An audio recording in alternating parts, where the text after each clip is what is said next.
Welcome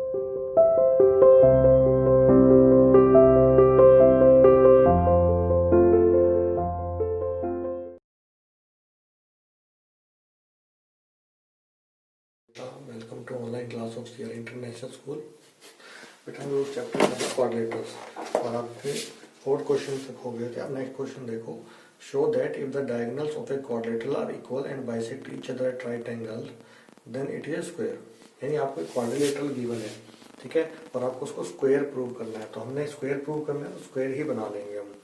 और उस quadrilateral में आपको 2 चीजें गिवन है कि जो डायगोनल्स हैं वो इक्वल है, यानी A C is equals to B D, and bisect कर रहे हैं each other at right angles, यानी बाइसेक्ट भी कर रहे हैं और उनके बीच में जो है 90 डिग्री का एंगल भी बन रहा है।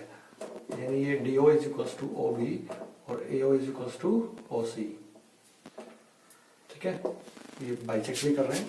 तो 2-3 चीजें गिवन है आपको। डायगोनल इक्वल है, उनके बीच में 90 डिग्री बन रहा है, बाइसेक्ट कर रहे हैं डायगोनल, ठीक है, ये डायगोनल्स का ही गिवन है आपको।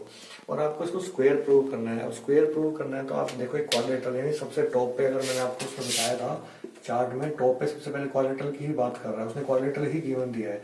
और आपको कहाँ तक जाना है, ये पैरेललोग्राम और ये रोम्बस आपका, और यहाँ से स्क्वायर, यानी आपको लास्ट फिगर तक जाना है। तो आप इसके बाद आप कैसे कर सकते हो, आप क्वाड्रिलेटरल से पहले उसको क्या बनाओ, पैरेललोग्राम, और पैरेललोग्राम से क्या बनाओ, उसको रोम्बस, फिर रोम्बस से आप उसको स्क्वायर। आप क्वाड्रिलेटरल से आप कैसे पैरेललोग्राम बनाते हो आपको पता है, या तो उसकी अपोजिट साइड्स इक्वल दिखा सकते हैं या एक ही अपोजिट पेयर को इक्वल और पैरेलल। तो पैरेललोग्राम बनने के बाद हम रोम्बस कैसे बनाते थे आपको पता होगा, उसकी चारों साइड्स को इक्वल करके। अब वो रोम्बस बन गया। रोम्बस के बाद आपको स्क्वायर कैसे बनाते थे, उसका कोई भी एक एंगल 90 डिग्री करके। तो ये मेथड अगर आपको याद है, चार्ट याद है, तो आप अच्छे से कोई भी क्वेश्चन कर पाओगे। तो देखो इसको आप सबसे पहले हम इसको क्या बना लेते हैं, पैरेललोग्राम। और पैरेललोग्राम बनाने की अपोजिट साइड्स इक्वल दिखानी होती है, तो हम ये 2 अपोजिट ही ट्राइंगल्स लेंगे, ठीक है। तो in triangle A O B and triangle C O D, ठीक है।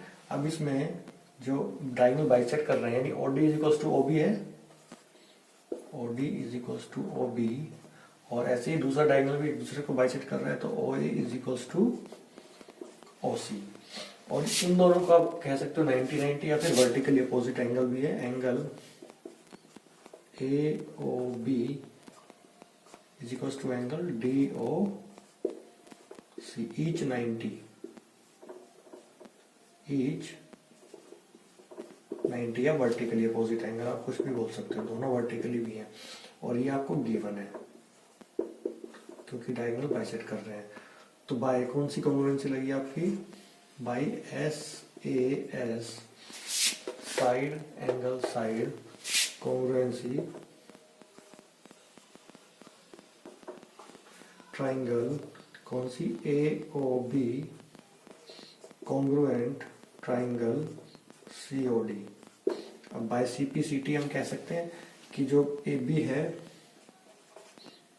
किसके इक्वल आ गई, सी डी के, by C P C T, by C P C T, ठीक है। अब हमें सिर्फ सिमिलरली लिखना है। Similarly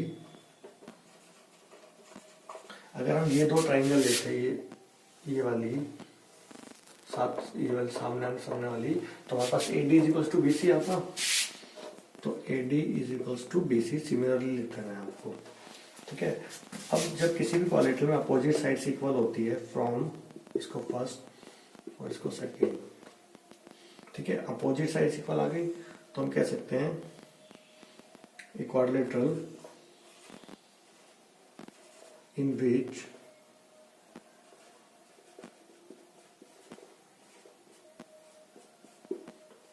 opposite sides are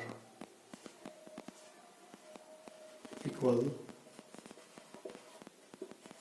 then it is a parallelogram। तो कह सकते हैं therefore A B C D is a parallelogram। तो अभी आपने इस क्वाड्रेटर को पैरेललोग्राम बना लिया अपोजिट साइड्स इक्वल दिखा के। अब इस पैरेललोग्राम से हम इसको रोम्बस बनाएंगे, और रोम्बस बनाने के लिए आपको पता है कि एडजेसेंट साइड्स इक्वल दिखानी होती है, और एडजेसेंट के लिए हम कोई भी दो एडजेसेंट ही ट्राइंगल्स लेंगे। तो आप कोई भी दो एडजेसेंट ट्राइंगल्स ले लो। हम ये लेते हैं AOB और DOA। तो यहाँ पे हम लेते हैं in triangle AOB and triangle AOD। अब इसमें OD is equals to OB, bisect कर रहा है डायगोनल टू इक्वल पार्ट्स में। OA is equals to OA आपका कॉमन हो गया, और तीसरा आपका क्या है, ये 90 डिग्री के angle AOB is equals to angle AOD each 90। तो आपके यहाँ पे SAS कॉन्ग्रुएंसी लगी, साइड एंगल साइड। तो हम यहाँ से कह सकते हैं कि by SAS congruency triangle AOB congruent triangle AOD, दोनों ट्राइंगल आपकी कॉन्ग्रुएंट हो गई। अब बाय CPCT से हम क्या ले सकते हैं, AB is equals to AD, AB is equals to AD। इस ट्राइंगल में AB और इस ट्राइंगल में AD इक्वल आ जाएगा by CPCT। Congruent parts of corresponding parts of congruent triangles are equal. अब सिमिलरली लिखना है आपको यहाँ पे, सिमिलरली अगर ये दो ट्राइंगल लेते हैं तो इनकी एडजेसेंट साइड से इक्वल आती, AB is equals to BC। और इसी तरीके से ये दो ट्राइंगल लेते हैं तो BC is equals to CD, और ये दो लेते हैं तो CD is equals to DA। ठीक है, तो आपके पास इसको थर्ड नाम डाल देना, ये आपकी हो गई थर्ड, ये फोर्थ और ये सिक्स्थ। तो फ्रॉम थर्ड, फोर्थ और सिक्स्थ हम कह सकते हैं चारों साइड्स इक्वल होंगी, जैसे हमने पिछले क्वेश्चन में किया था। AB is equals to BC is equals to CD is equals to DA। चारों साइड इक्वल आ गई, तो अब आपका क्या बन गया, AB, therefore ABCD is a rhombus.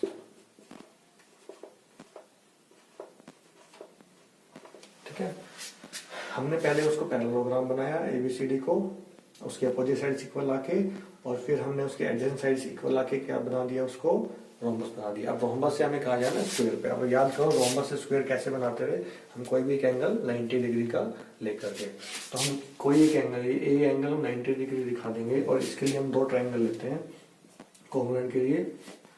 In triangle BAC आपको दिख जाएगी ट्राइंगल्स, एक तो ये BAC और दूसरा ABD एंड ट्राइंगल ABD। अब इसमें BAC का किसके इक्वल है, AB के, कॉमन है दोनों,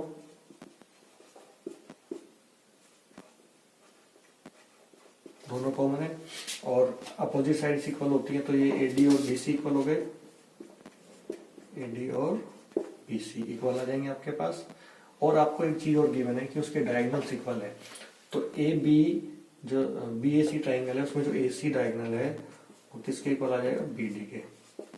तो कौन सी कॉन्ग्रुएंसी लगी, ट्राइंगल कॉन्ग्रुएंट हो गई, कौन सी कॉन्ग्रुएंसी आपकी है, बाय SSS। तो triangle BAC congruent triangle ABD by SSS।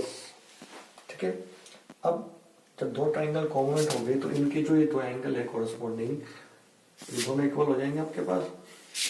Angle BAC is equals to angle, ये आपका इसमें ABC में ना हमने BAC ट्राइंगल लिया, BAC, तो इसमें एंगल आपका आएगा ABC, और दूसरी ट्राइंगल आपने ली हुई है ABD, ए बी डी, तो इसमें ये B A D angle equal आ जाएगा आपके पास, बी ए डी, ये दोनों एंगल इक्वल हो जाएंगे बाय सीपीसीटी से। इसको हम नाम डाल देंगे 7th। ठीक है, अब आपको पता है कि जो रोम्बस है, रोम्बस के दो एडजेसेंट एंगल्स का सम 180 होता है। तो अब आप यहाँ लिख सकते हो angle A B C plus angle B A D, यानी आपका ए बी सी यानी ये वाला एंगल, और बी ए डी यानी ये वाला एंगल। रोम्बस तक पहुंच गए थे हम, रोम्बस बना लिया था हमने, तो उसका एडजेसेंट एंगल का सम हो जाएगा का 180 degree. Sum of adjacent angles of a rhombus is 180 degree. तो ए बी सी और बी ए डी इक्वल है आपके पास, तो मैं ए बी सी को हटा के बी ए डी लिख देता हूँ। तो बी ए डी ये दोनों एंगल आपस में इक्वल है, अभी आपने सीपीसीटी से लिया था। तो B A D is equals to angle B A D equals to 180, और ये हो गया twice of angle B A D is equals to 180, और एंगल बी ए डी क्या आ गया आपका यहाँ से 90 डिग्री। और बी ए डी का नाम अगर आप क्वाड्रेटर में देखते हो तो आपका एंगल ए आ गया 90 डिग्री।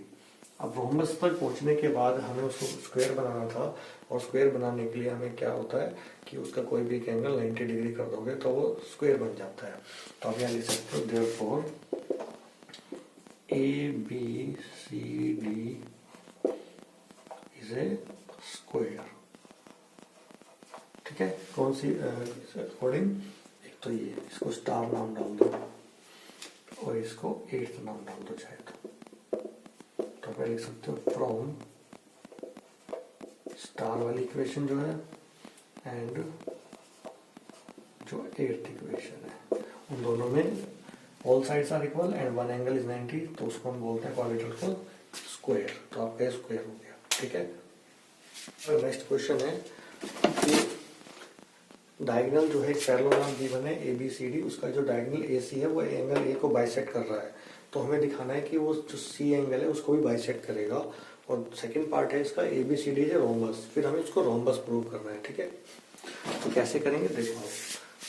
अब मैंने इन एंगल्स को नंबरिंग कर दिए, एंगल ए को बाइसेक्ट कर रहा है तो एंगल 1 और ये 2 इक्वल होंगे, गिवन में आ गया। और आपको दिखाना है कि ये सी को भी बाइसेक्ट करेगा, तो सी में आपको 3 और 4 एंगल मैंने नंबरिंग कर दी एंड 3 और 4 को इक्वल दिखाना है। और फिर सेकंड पार्ट है एबीसीडी रोम्बस। रोम्बस यानी इसकी एडजेसेंट साइड्स इक्वल होनी चाहिए, ऑल साइड्स आर इक्वल। तो देखो इसका सॉल्यूशन क्या है। हाँ, अब जबकि फिलहाल एक ये पैरेललोग्राम है, तो पैरेललोग्राम में आपको पता है कि जो अपोजिट साइड्स होती है वो पैरेलल भी होती है। तो आप ये देखो A B parallel in parallelogram A B C D, A B parallel C D and A C is a transversal. ठीक है, अब ए बी पैरेलल हो गया सी डी के और ये ट्रांसवर्सल हो गया, तो एंगल 2 किसके इक्वल हो गया, एंगल 3 के, अल्टरनेट इंटीरियर एंगल। ठीक है, समझ आ गया। अब इसी तरीके से अब ये लाइन देखो आप, ए डी और बी सी ये पैरेलल है और ये ट्रांसवर्सल है, तो ये 1 और हमारा 4 एंगल अल्टरनेट इंटीरियर एंगल हो गया। तो हम ये लिख सकते हैं, इसको फर्स्ट नाम डाल देते हैं कि A D parallel B C and AC is a transversal, AC is transversal। तो इससे हम कह सकते हैं angle 1 is equals to angle 4, जो कि अल्टरनेट इंटीरियर एंगल्स है, ये सेकेंड। बट हमारे पास गिवन भी है एक चीज, एंगल 1 किसके इक्वल है, एंगल 2 के, इसको नाम डाल देंगे थर्ड जो गिवन है। अब आप ये देखो कि 2 3 के इक्वल है और 1 4 के इक्वल है, और ये 1 और 2 जो हैं आपस में भी इक्वल हैं। तो हम सीधा लिख सकते हैं from first second and third angle 3 is equal to angle 4, यानी हमारा फर्स्ट पार्ट तो आपका ये हो गया यहाँ से फर्स्ट पार्ट। यानी 3:4 आ गया। अब 3:4 आ गया, अब हम कह सकते हैं कि जो डायगोनल AC है वो बाइसेक्ट कर रहा है किसको, देयरफॉर AC